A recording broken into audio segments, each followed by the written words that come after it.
ابو ایوب انصاری رضی اللہ تعالیٰ عنہ کی قبر مبارک ہے ترکی میں. میرے ترکی کے کئی سفر ہوئے ہیں اسی خواہش میں کہ حضرت ابو ایوب انصاری کو سلامی پیش کروں. میں نے الحمدللہ وہاں 2 3 4 بار حاضری دی ہے. استنبول یہ ترکی کا پرانا شہر ہے, بہت پرانا ہے. کہتے ہیں قبل مسیح اس کی جو ہے نا تاریخ ہے. قبل مسیح کا معنی حضرت عیسیٰ علیہ السلام سے پہلے. رسالت مآب کو تو 1400 سال, حضرت عیسیٰ 600 سال اس سے پہلے. اب 2022 چل رہا ہے تو یہ 2022 حضرت عیسیٰ علیہ السلام کی پیدائش کے حوالے سے.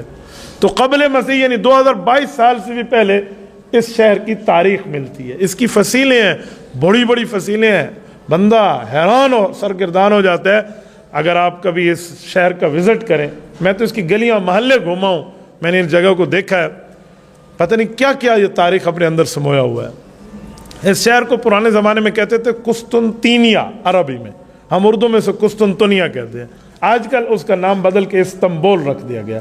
اصل لفظ تھا یہ اسلام بول, اسلام کی باتیں, لیکن وہ اسلام بول اور یہ فارسی کی بات آپس میں گھسی نا, اس کے ساتھ ترکی لینگویج کے ساتھ سلاجفہ روم کی زبان ہے تو استانبول بن گیا.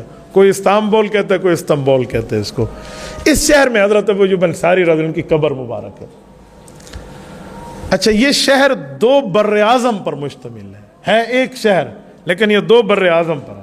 اس کا آدھا حصہ ایشین سائٹ کہلاتا ہے اور آدھا حصہ یورپین سائٹ کہلاتا ہے. براعظم یورپ اور براعظم ایشیا کا سنگم ہے یہ, اور اس کی لائن آف کنٹرول ہے, اس کی سرحد ہے, بارڈر ہے. یعنی 2 براعظم یہاں مل رہے ہیں. اسے گیٹ آف یورپ بھی کہتے ہیں کہ یہاں سے یورپ میں انٹری بندہ مار سکتا ہے.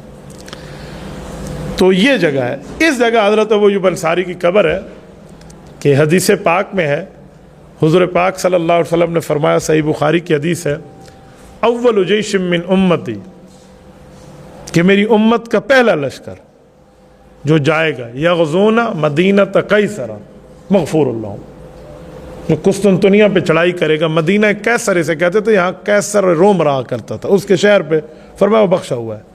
تو یہ لشکر جو آیا تھا یہ حضرت معاویہ رضی اللہ تعالیٰ عنہ کے دور میں آیا ہے. اس میں حضرت ابو ایوب انصاری شامل ہیں, حضرت امام حسن شامل ہیں, حضرت امام حسین شامل ہیں رضی اللہ عنہم.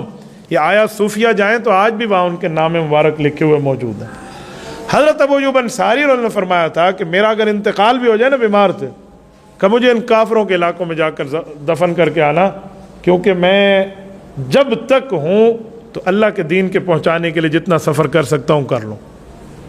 بعض روایات میں ہے کہ جس کو اللہ کے راستے میں موت آ جائے نا, جس جگہ اس کی قبر ہے اس جگہ سے لے کر اس کے گھر تک کا جتنا فاصلہ ہوگا نا, اللہ اتنے بڑے بے جوڑ موتی کا محل اسے جنت میں دے گا. یعنی ابو ایوب انصاری کا محل 2 براعظم پر مشتمل ہوگا. آپ اندازہ لگیں ان کی قربانی.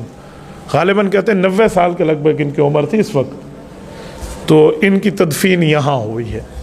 اس جنازے میں امام حسن اور امام حسین رضی اللہ عنہما کی شرکت بھی ہے. میں نے ایک بات وہاں سوچی کہ یہ کس ایریا میں ہے, یورپین سائڈ میں ہے یا ایشین سائڈ میں؟ تو ان کی قبر یورپ سائڈ میں ہے, مرجع الخلائق ہے. وہاں بہت بڑی چیز, وہاں آج بھی ایک درخت موجود ہے. وہ درخت کہتے ہیں وہ اسی وقت سے ہے جب حضرت ابو ایوب انصاری رضی اللہ تعالیٰ عنہ کا یہاں تدفین ہوئی تھی. وہ درخت بھی وہاں موجود. میری بات کا مطلب یہ, حضور پاک علیہ السلام کے میزبان ہیں مدینہ طیبہ کے. یہاں میں ایک واقعہ آپ کی خدمت میں عرض کروں. یہ جو ہم کہتے ہیں نا میزبان رسول ہیں, اتنی بات ظاہری طور پہ ٹھیک ہے کہ یہ حضور کے میزبان ہیں, انہوں نے اپنا گھر پیش کیا تھا. لیکن اگر ڈیپلی تھوڑی گہرائی کی نظر ہم دیکھیں نا تو یہ میزبان نہیں ہے, یہ مہمان ہے. سوال اٹھے گا مہمان تو اللہ کے رسول ہیں, وہ آئے ہیں, یہ مہمان کیسے ہیں؟ میں آپ کی خدمت میں واقعہ عرض کرتا ہوں. امام سہیلی رحمہ اللہ روض العنف میں لکھتے ہیں, یہ عربی کی کتاب ہے, اور مولانا ادریس کاندلوی رحمہ اللہ سیرت المصطفیٰ میں لکھتے ہیں, یہ اردو کی کتاب ہے. آپ سیرت المصطفیٰ خرید لیں, اس سے آپ اس واقعے کو پڑھیں, آپ کا ایمان تازہ ہو جائے گا. مولانا ادریس کاندلوی رحمہ اللہ نے 3 جلدوں پہ سیرت النبی کی کتاب لکھی ہے, سیرت المصطفیٰ. وہ فرماتے ہیں کہ حضور پاک علیہ الصلوۃ والسلام کی دنیا میں آمد سے پہلے ایک بادشاہ کا گزر ہوا جو شاہ طبہ حمیری تھا, یمن کا بادشاہ تھا, قبیلہ حمیری کا رہنے والا تھا. وہ یہاں سے گزرا تو اس کے ساتھ اس کے ارکان پارلیمنٹ تھے, وزیر مذہبی امور بھی ہے, مولوی بھی ہیں, عوام بھی ہے, باقی وزراء بھی ہیں جو اس زمانے کے ان کی کتابوں کے عالم تھے. تو کہتے ہیں سارے اس جگہ پڑاؤ کے لیے رکے. جو بادشاہ رکا تو علماء جو تھے نا تورات انجیل زبور والے, انہوں نے اس جگہ کو دیکھا نا مدینہ طیبہ کو، اس زمانے میں سے یثرب کہتے تھے، سورت نمبر 33 سورت احزاب میں بھی یہ لفظ ہے، یا اہل یثرب لا مقام لکم فرجعوا، تو یثرب کہتے تھے اسے. تو رکے تو انہوں نے اس جگہ کا وزٹ کیا نا، تو وہ تورات انجیل پڑھے ہوئے ایک دوسرے کو کہنے لگے کہ یہ ہم یہاں سے نہیں جاتے، یہ تو آخری نبی کی آمد کی جگہ ہے، اس کے استقبال کے لیے لے جاؤ، پتہ نہیں پھر آنا نصیب ہو یا نہ ہو. تو صبح بادشاہ نے لشکر کے کوچ کا حکم کیا اور انہوں نے کہا ہم نے یہاں رہائش لینی ہے. بادشاہ نے کہا ناراض ہو کہ جی میں ناراض نہیں ہے، آپ کا احسان ہوگا میں یہاں رہنے دیں. تو جب علماء کی تعداد شمار کی تو وہ 400 علماء بنے.